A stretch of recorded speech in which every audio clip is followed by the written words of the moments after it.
Shri Bhuvi properties private limited వారి 7 hills future city ఇప్పుడు మన సాగర్ హైవేలో నమ్మకానికి అమ్మలాంటిది మన భూవి ప్రాపర్టీస్. 5 రోజుల నుంచి బండి సంజయ్ కుమారుడు అయినటువంటి బండి భగీరథ్ మీద కూడా ఫోక్సో కేసు అనేది నమోదైంది పేట్ బషీరాబాద్ పోలీస్ స్టేషన్లో. దీనికి సంబంధించి కూడా 5వ రోజు కూడా అరెస్ట్ కాకపోవడం, ఈ రోజు మధ్యాహ్నం 2 గంటలకు కూడా సిట్టు విచారణ అనేది జరుగుతుందని చెప్పేసి కూడా వినబడుతుంది. దీనికి సంబంధించి కూడా రాష్ట్ర వ్యాప్తంగా ఉన్నటువంటి మహిళా సంఘాలు కావచ్చు, కాంగ్రెస్ నాయకులు కావచ్చు, దీనికి సంబంధించి ఎందుకు ఇంకా అరెస్ట్ చేయలేదు, పేదలకు ఒక న్యాయమా పెద్దలకు ఒక న్యాయమా అనేది కూడా దీని గురించి కూడా వింటున్నాం.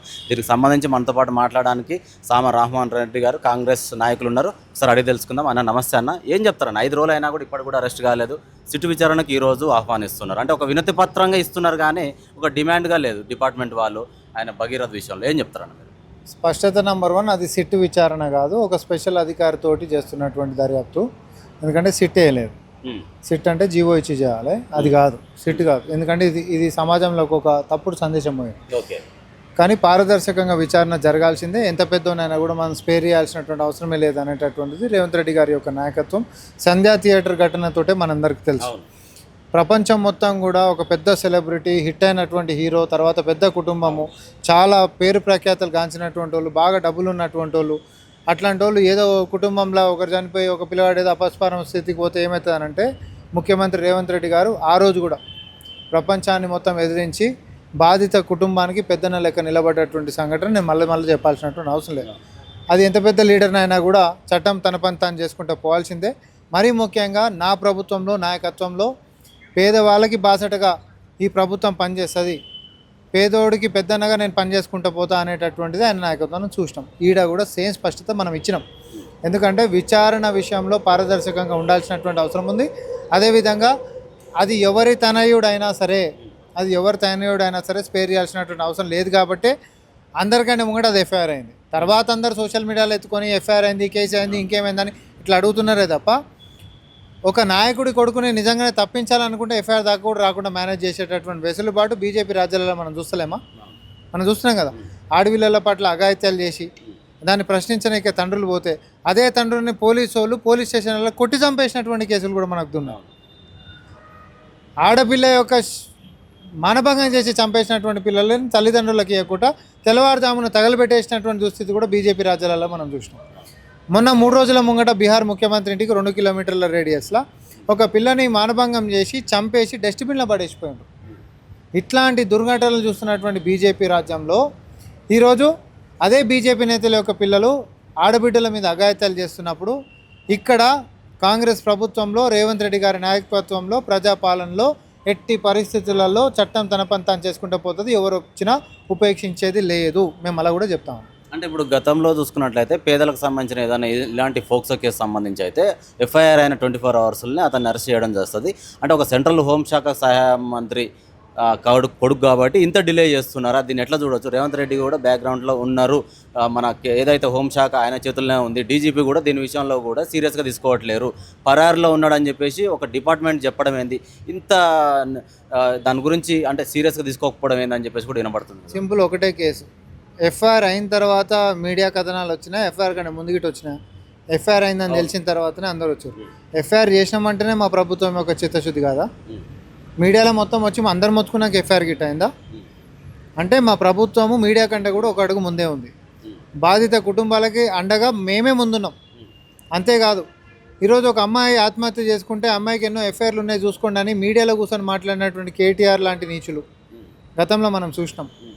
అంతేకాదు, సిరిసిల్ల లాంటి ఘటనలో ఒక చిన్న పిల్లని, పసిపిల్లని మానభంగం చేసినటువంటి కసాయోళ్ళని బెయిల్ ఇచ్చి బయటకు తీసుకొచ్చినటువంటి దుస్థితులలో బీఆర్ఎస్ పరిపాలనని మనం చూసినాం. అట్లాంటిది ఈరోజు పేద కుటుంబాలైనా లేకపోతే అది ఎవరైనా తప్పుని తప్పుగా చూసి చట్టాన్ని కాపాడేటటువంటి బాధ్యత రేవంత్ రెడ్డి గారు తీసుకురు కాబట్టి ఆ కేసులో ఎఫ్ఐఆర్ అయిపోయింది. ఎఫ్ఐఆర్ అయిపోయింది కాబట్టి అది పెద్ద ప్రొఫైల్ వాళ్ళు కాబట్టి వాడు తప్పించుకొని తిరుగుతున్నప్పుడు వెతికి పట్టుకొని రావడానికి సమయం పడుతుంది.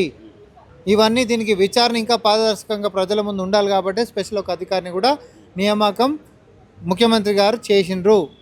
ఇంత పారదర్శకంగా చేస్తున్నప్పటికీ కూడా ముఖ్యమంత్రి గారి దిక్కే తప్పు ఉంది అని అంటే, మీ లెక్క తప్పులు చేస్తే దేశాలు దాటించినటువంటి చరిత్ర లేదు, లేకపోతే బీజేపీ లాంటి రాజ్యాలలో అఘాయిత్యాలకు పాల్పడుతున్నటువంటిది కూడా పాలన కాదు.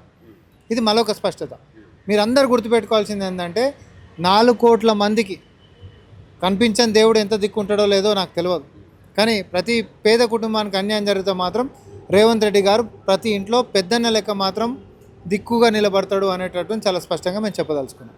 అంటే ఇప్పుడు అమ్మాయి మైనర్ కాదు మేజర్ అని చెప్పేసి ఆమెను కొంచెము కన్విన్స్ చేసే ప్రయత్నం కూడా డిపార్ట్మెంట్ వాళ్ళు తీసుకున్నారు. దాదాపుగా 6 నుంచి 8 గంటల పాటు పేట్ బషీరాబాద్ పోలీస్ స్టేషన్లో కుటుంబ సభ్యుల్ని అమ్మాయిని కూడా పెట్టారు. అంటే కేసు తీసుకోకుండా కాంప్రమైజ్ చేసే ప్రయత్నం చేస్తున్నారు, సెటిల్మెంట్ చేసే ప్రయత్నం చేస్తున్నారు అనేది కూడా వినబడింది 2-3 రోజుల క్రితం.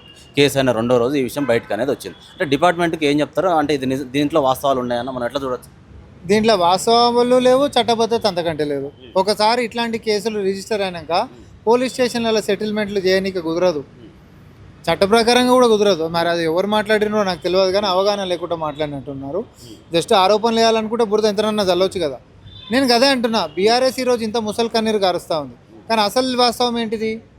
వాస్తవం ఏంటిదంటే బీజేపీ నేతల్లో ఉంటున్నటువంటి అంతర్గత కలహాలు, ఈ బీజేపీలో ఉంటున్నటువంటి నేతలు బీఆర్ఎస్ పార్టీ వాళ్ళతోటి ములాఖతై, ఎందుకంటే 2 పార్టీలు ఒకటే.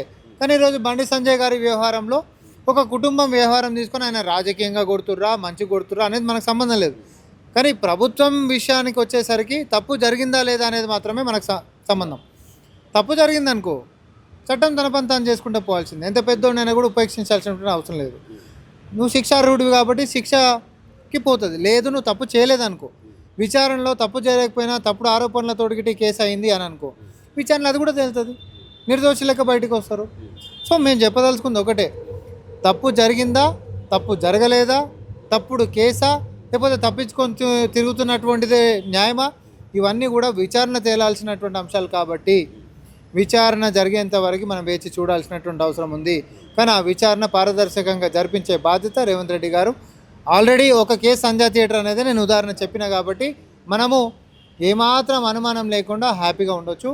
బాధితులు ఎవరున్నా కూడా వాళ్ళకి న్యాయం చేసే విధంగా ఈ ప్రభుత్వం ముందుకు పోతుంది.